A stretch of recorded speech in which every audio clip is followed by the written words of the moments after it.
This is the Dokotoo Coverup and two-piece bikini with skirt I was sent to review. So I'll show you these kind of together. It's a sheer, just barely, so you can see under there, but it's a nice length. So comfy and cute. It's stretchy here in the middle. You got a cute little v-neck, covers the shoulders. I love the flower over here. Oh my gosh, it's like silky.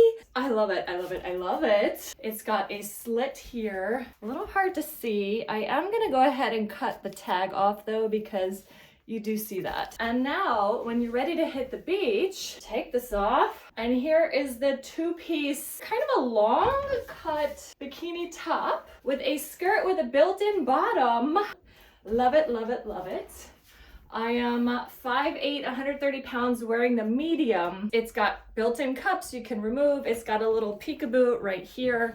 These straps are adjustable. I like that it's really wide here because less burn area. Really great support and so cute. Oh my gosh.